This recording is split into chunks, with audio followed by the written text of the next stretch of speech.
اعوذ باللہ من الشیطان الرجیم بسم اللہ الرحمن الرحیم وَلَقَدْ عَلِمْتُمُ الَّذِينَ اعْتَدَوْا مِنْكُمْ فِي السَّبْتِ فَقُلْنَا لَهُمْ كُونُوا قِرَدَةً خَاسِئِينَ۔ اور تم ان لوگوں کو خوب جانتے ہو جو تم میں سے ہفتے کے دن مچھلی کا شکار کرنے میں حد سے تجاوز کر گئے تھے، اور ہم نے ان سے کہا کہ ذلیل و خوار بندر ہو جاؤ۔ اس واقعے کا بیان تفصیل کے ساتھ سورہ الاعراف میں آئے گا۔ یہ ایلا بستی کے باشندے تھے جو سمندر کے کنارے آباد تھے، اور ان لوگوں کا پیشہ ماہی گیری تھا۔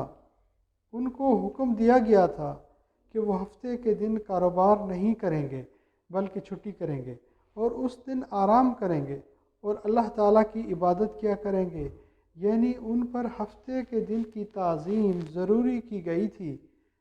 اس دن مچھلی کا شکار کرنا منع کیا گیا تھا، اور جبکہ حکم باری تعالیٰ سے مچھلیاں اسی دن بکثرت آیا کرتی تھیں، تو انہوں نے مکاری کی، ہیلہ سازی کی، گڑھے کھود لیے، جال اور کانٹے ڈال دیے۔ ہفتے والے دن مچھلیاں گڑھوں میں آ گئیں، کانٹے اور جال میں پھنس گئیں، اور اتوار کے دن وہ ان کو نکال لیتے۔ اس بستی والوں کے 3 گروہ بن گئے۔ ایک تو مجرم گروہ تھا جو اس مکاری اور ہیلہ سازی سے مچھلیاں پکڑتا تھا، دوسرا وہ گروہ تھا جو انہیں اس ہیلہ سازی سے منع کرتا تھا، اور تیسرا وہ گروہ تھا جو خود مچھلیاں تو نہیں پکڑتا تھا لیکن پکڑنے والوں کو منع بھی نہیں کرتا تھا، اور منع کرنے والوں سے کہتا تھا کہ تم ان لوگوں کو کیوں منع کرتے ہو جو باز آنے والے نہیں، اور ان پر عذاب نازل ہونے والا ہے۔ اور منع کرنے والے یہ جواب دیتے کہ ہم اس لیے منع کرتے ہیں کہ ہم اپنے رب کے سامنے اپنی معذرت پیش کر سکیں اور سرخرو ہو جائیں۔ پھر جب اس قوم پر عذاب نازل ہوا تو اس عذاب سے صرف منع کرنے والا گروہ بچا لیا گیا۔ خاموش رہنے والے اور جرم کرنے والے دونوں گروہوں پر عذاب نازل ہوا، اور وہ عذاب یہ تھا کہ تم ذلیل و خوار بندر بن جاؤ۔ آسمانی آواز آئی کہ تم سب بندر بن جاؤ، چنانچہ سب کے سب بندر بن گئے۔ جو لوگ انہیں اس مکاری اور ہیلہ سازی سے روکتے تھے وہ اب آئے اور کہنے لگے، دیکھو کیا ہم پہلے سے تمہیں منع نہ کرتے تھے؟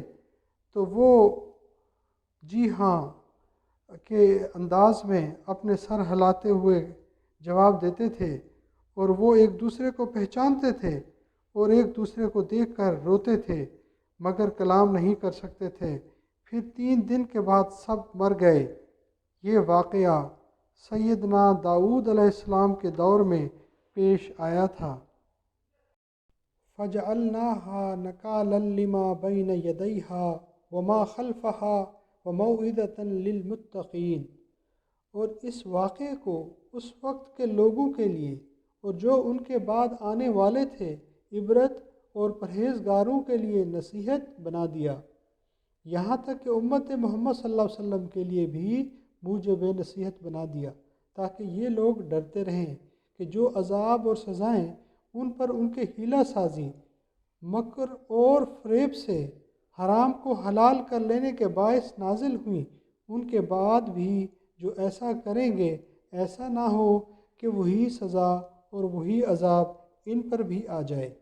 ایک صحیح حدیث امام ابو عبداللہ بن بطہ نے وارد کی ہے، نبی آخر زمان حضرت محمد صلی اللہ علیہ وآلہ وسلم نے فرمایا کہ تم وہ نہ کرو جو یہودیوں نے کیا، ہیلے بہانوں سے اللہ کے حرام کو حلال نہ کر لیا کرو، یعنی شریعت کے احکام میں ہیلہ سازی سے بچو۔ لفظی ترجمہ: وَلَقَدْ عَلِمْتُمْ، اور البتہ تم نے جان لیا،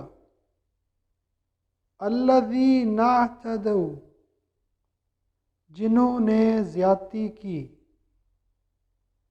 منکم، تم سے، فی السبت، ہفتہ کے دن میں فقلنا تب ہم نے کہا لہم ان سے کونو تم ہو جاؤ قردۃ خاسئین ذلیل بندر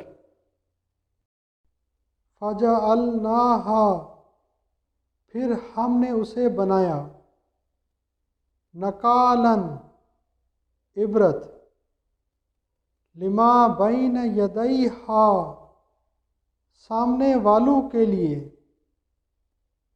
وما خلفہا اور پیچھے آنے والوں کے لیے وموعظۃ اور نصیحت للمتقین پرہیزگاروں کے لیے۔ آئیں مل کر تلاوت کرتے ہیں۔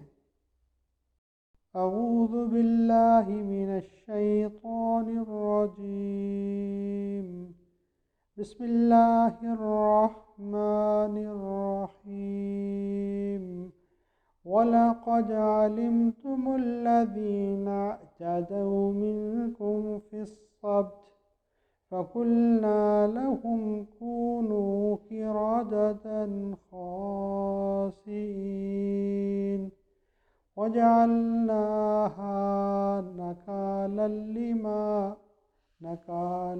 لِمَا بَيْنَ يَدَيْهَا وَمَا خَلْفَهَا وَمَوْعِظَةً لِلْمُتَّقِينَ۔ صدق اللہ